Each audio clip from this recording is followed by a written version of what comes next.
I am here with Will Simons, the president of the Florida region for Association Reserves, and you all specialize in reserve studies for condo associations. What is the importance of getting a reserve study, and what does it entail?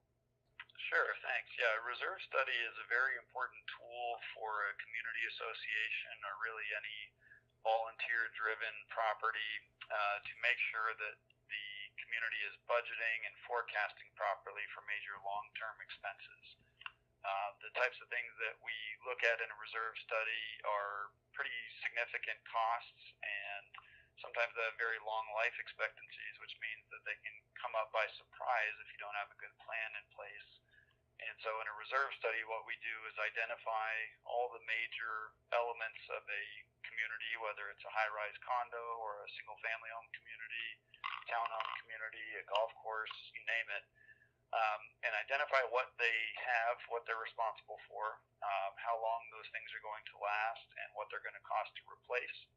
And then based on that timeline of expenses, we help our clients by putting together a financial analysis with a funding plan to make sure that they won't get caught by surprise and that they'll have enough money when they need it without having to rely on any special assessments or bank loans.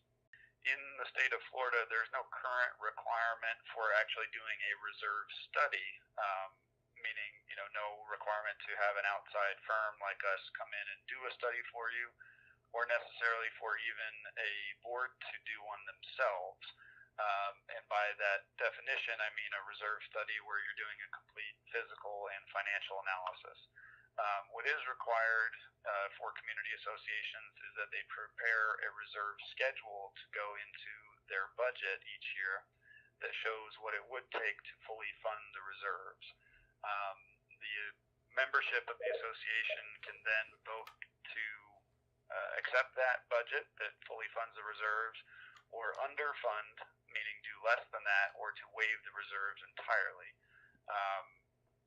And really, it's kind of in the association members' hands at that point.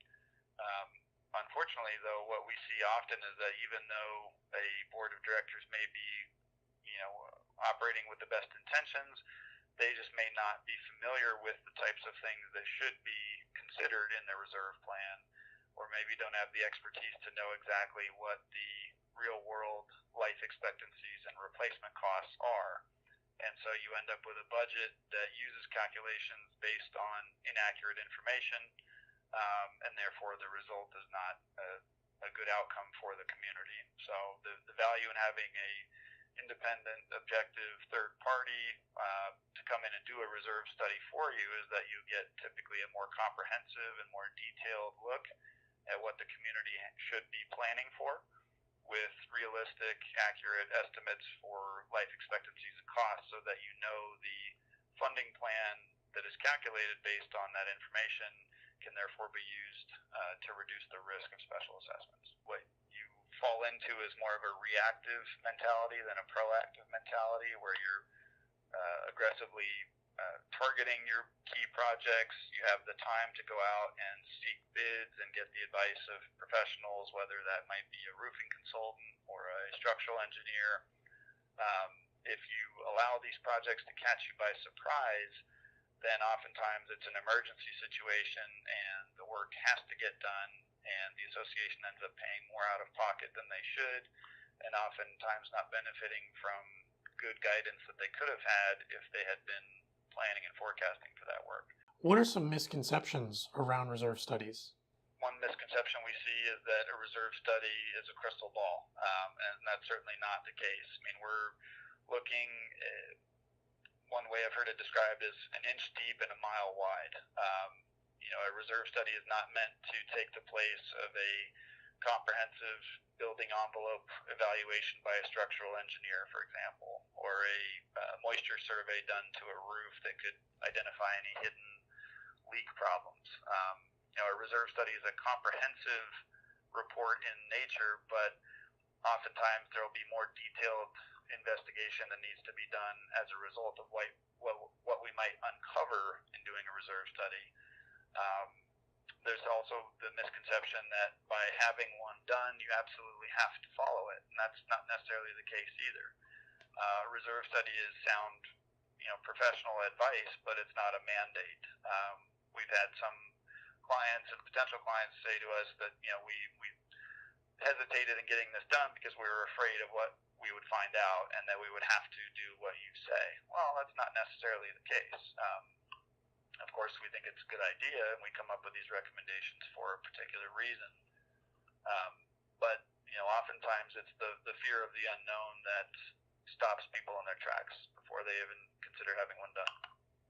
Those that do take this seriously, have a good reserve plan in place, have a good reserve study that can maybe support the financial position of the community, could be a huge benefit to potential buyers or to banks looking to evaluate the risk of loaning out to that community. It can help you stand out in the crowd if potential buyers are doing their homework and looking not just at the unit in a building, but at the association itself and grading that against maybe another one across the street. If you are well funded and can point to a smooth financial history with no special assessments and a reserve study that shows that that's a low probability going forward, what we have seen, especially since 2008 or 9, is that buyers are going to be more attracted to communities that are in a strong financial position. If an association is looking to do a reserve study, what is the first step? What should they, be looking out for or stay away from? Okay, sure. Yeah, I think when you're evaluating the types of companies that can provide a reserve study, far and away the most important thing is experience and expertise. You want to see that they have demonstrated that they understand what the particular needs of community associations are, and that they have experience providing reserve studies. And it seems obvious, but I've seen a lot of quote-unquote reserve studies that were prepared by other types of professionals or companies that may be great at what they do, but when they dip their toes into the reserve study world, just don't know what they don't know. So I always encourage our clients to ask for sample studies and then actually read them, see what they've included, how they lay out the reports, what type of sources they're using for their cost estimates and their life expectancies.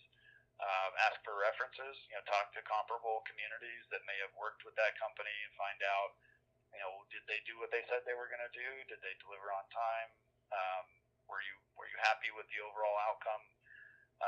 And that's not to say that a reserve study is rocket science. I mean, what we're looking at are fairly basic building blocks of a community. We're looking at roofs and painting and elevators, but every community is different, and there's a lot of nuance that goes into how you address those things for any one particular client. And I think that's where experience really comes in and separates a great reserve study provider from a mediocre one. The course is called Fundamentals of Reserves, and I think it's a great introduction or refresher into the financial side of things, what reserve accounts are for, how the state requirements factor into your budget, and then we spend a lot of time talking about reserve studies and why those are important, and talking about the different approaches we can use in a funding plan, and even talking about what can go wrong. We've got a kind of a section of the presentation that I call the Hall of Shame, which I think kind of hammers home what can happen if a community does not take this stuff seriously and is not funding their reserves the way they should. So looking forward to it. Awesome. Thank you. We will see you on October 15th for the SCCA presentation, Fundamentals of Reserves. Thank you, Will. Great. Thanks very much.